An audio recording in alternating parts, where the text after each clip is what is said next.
Today, I am going to explain an action drama comedy film called Big Brother.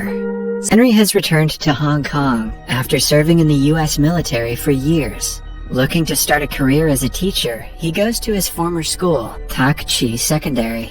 The principal notes that he doesn't have experience in teaching, but after being shown a recommendation letter from a higher official, he is given the job. Before Henry leaves, the principal informs him that the class he is assigned to teach is one of the worst in the school. The morning of his first day at school, Henry walks into the class to see that it is in absolute chaos. Some students are sleeping, others are singing, some are playing video games, while a good number of them are cooking ramen on a portable stove.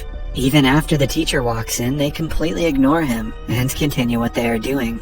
Henry tries to get their attention, but they pretend to not hear him. He gives up on trying to divert their attention and goes around the classroom commenting on the things they are already doing. The students who are cooking are asked to eat less ramen because it contains too much sodium. Henry then approaches a guy named Zufa playing ukulele and helps him with it. Similarly, he warns a gamer kid against the radiation he might receive from staring at the screen all day. Finally start listening to him. He introduces himself and writes his name and phone number on the board. The students laugh because his handwriting is ugly. Then, someone from the students calls him and asks him to leave the class, but Henry laughs it off. The kids ignore him yet again and continue with the activities they were doing before his arrival. Having enough of it, Henry uses a rubber band and piece of chalk to trigger the fire sprinkler in the room. The students quickly spread out to keep themselves from getting wet. He finally gets their full attention and officially welcomes them to his class.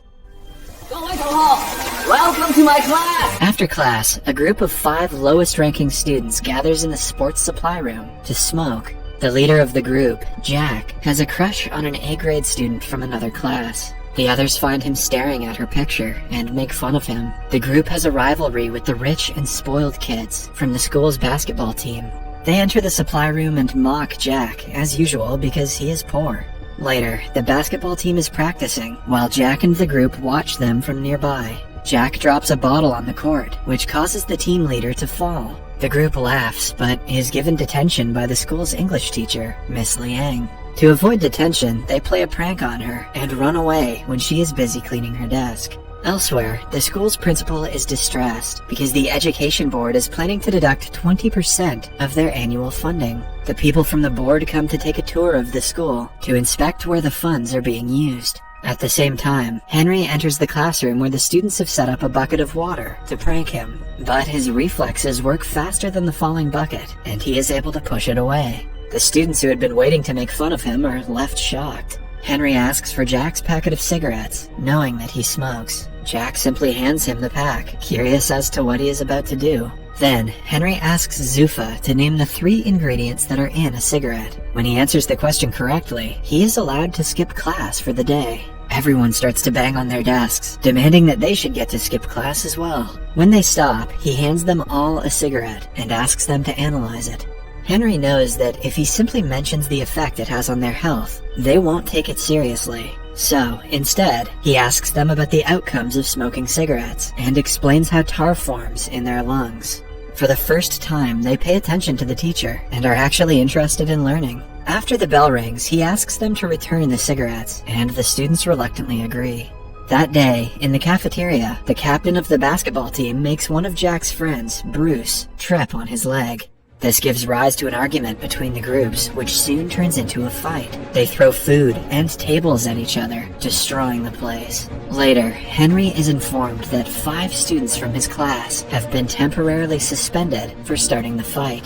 Henry finds Jack fighting his opponent in the hallway and stops them. On being asked to calm down, Jack accuses the school of being unfair because the rich kids get no punishment. That day, after school, Henry goes through the files of all 5 students to find out more about them. The first guy is named Zufa, the son of a Pakistani immigrant who is always discriminated against because of his race. He is often accused of stealing by the policemen in his neighborhood. Zufa's only wish in his life is to become a musician. The second student is a girl named Danan. She was a disappointment to her father ever since her birth because he always wanted a son. Her entire life, Danan has been trying to gain her father's respect. She even cut her hair to a shorter length and played with cars to pretend to be a boy. Yet her father doesn't care about her, while he treats her younger brother like a prince. Then there are brothers named Bruce and Chris. Their mother ran away with a man when they were only kids, which turned their father into an alcoholic. The brothers only had each other to rely on while growing up. Bruce became obsessed with video games to escape reality, while Chris worked hard in a grocery store to make money for the family. Lastly, Henry can find no information about Jack's family background. In the following scene, we see Jack working at a restaurant as a waiter. An MMA bettor, Jian Ying, arrives at the restaurant with his business partners. When Jian Ying isn't looking, Jack steals his fancy lighter, but is caught. Jian Ying's men beat him up as he checks Jack's ID. After finding out that he is a student, he gives some money and offers him a job as their food delivery man. Somewhere else, Henry visits Zuffa's home and finds him running away from his father and his associates after stealing a ticket. He helps him at first, but after finding out why he is being chased, he takes the father's side.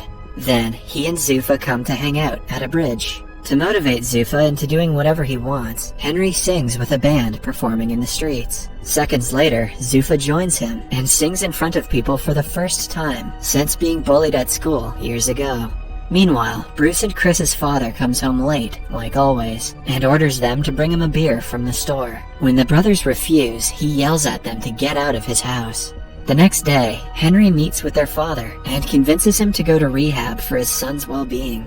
In the meantime, Danon's father brings her a bag of makeup products and asks her to act like a girl for once. Danon is furious at him for always making her feel like she's not good enough. She applies the makeup on her younger brother and sneaks out of the house with the car key. She is about to drive away in her father's car, but is stopped by Henry at the right moment. He tells her that driving without a license is illegal and suggests an alternative. Following that, they go to a go-kart racetrack. Henry also invites her father and makes them race. The father and daughter show no mercy to each other during the race, and eventually end up outside the track. Suddenly, Danon's go-kart is hit by a vehicle, but she manages to dodge it. Unaware of this, her father cries, mourning his daughter's death. Danon realizes that he does in fact love her, and hugs him. The next day at school, Bruce and Chris, along with a group, are sent to a rehabilitation center to interview a recovering alcoholic. They're surprised to see that the person they have to interview is their father.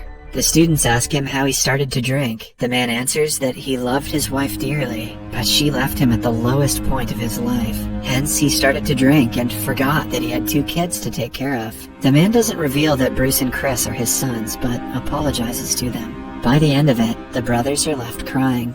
Somewhere else, Jack has started to work for the MMA bettor, Jian Ying. He offers Jack a lot of money to drug a fighter's drink in the next game. Jack is reluctant, but is forced into accepting the offer. On the day of the fight, Jian Ying sponsors a fighter, but bets money on his loss. Jack puts drugs in the fighter's drink, but is caught while doing so. Before he can blame Jian Ying, he is beaten up and locked inside a locker. A while later, Henry arrives there and asks the fighters if they have seen his student. The men ask him to return home, but Jack, from inside the locker, yells for help. After finding out he is being trapped, Henry attacks them and overpowers them easily. When the fighters step in, it gets a bit intense, but Henry dodges their attacks efficiently. By the end of it, he knocks out their best fighter, who is supposed to compete in a few minutes. In the following scene, they are at a hospital where Henry gets treated for his wounds. Jack tries to reveal the truth about Jian Ying, but is made to shut up. The news makes it to the television, and Henry starts being known as the man who beat up a professional fighter to save his student.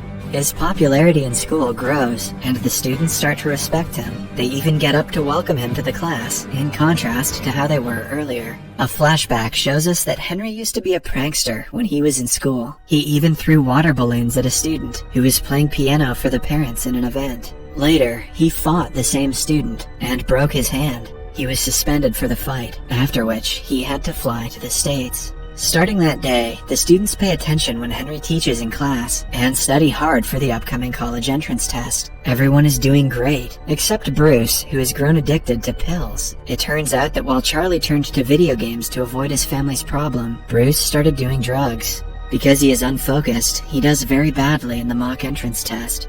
Henry promises to help him, but Bruce grows more depressed with time. Eventually, he jumps off the balcony of his house. He He is rushed to the hospital and goes into a coma. The media twists the news and blames it on the school and Henry for what Bruce did. The officials from the education board interview Henry and decide to revoke his teaching license. When he packs his things and leaves the school, the students chase him, asking him to stay. They are heartbroken by his absence, but they know that they should ace their upcoming test to make him proud. From that day on, they study twice as hard to prove to the board that Henry is a good teacher. On the day of the test, Jack, along with all of his classmates, get a text from Henry asking them to meet in the school an hour before the exam. When the students gather, they find out that it was Jianying's trick to keep them confined in the school so they won't make it to the examination hall on time. He is doing this to teach Henry a lesson. A while later, Henry arrives at school and finds out about Jianying's plan. He lets the students free and fights all of Jianying's people to stop them from harming the children. They escape and quickly make their way to the examination hall while Henry fights Jianying. While they are fighting one-on-one, Jianying reveals that he was the guy who Henry had thrown water balloons at when he was little. It turns out that ever since Henry broke his arm, he wasn't able to compete in a big music competition. Ever since the incident, he hasn't touched a piano and blames Henry for ruining his dream. Henry tries to reason with him but is attacked yet again. They struggle to get a hold of a knife. At last, Henry gets in a chase to kill him, but doesn't do it. He asks for forgiveness for what he did when he was little and walks away. The students reach the examination hall at the right time and complete the test. Cut to a few weeks later. They all pass with flying colors. Jianying starts to play the piano again, but has a lot to practice before he gets as good as he used to be. Bruce recovers quickly and promises to attend the next year's entrance test. The principal is also delighted because the board decides to give them a 20% bonus fund because their students did very well in the entrance test. Henry returns to teaching and does the fire sprinkler trick on another batch of students.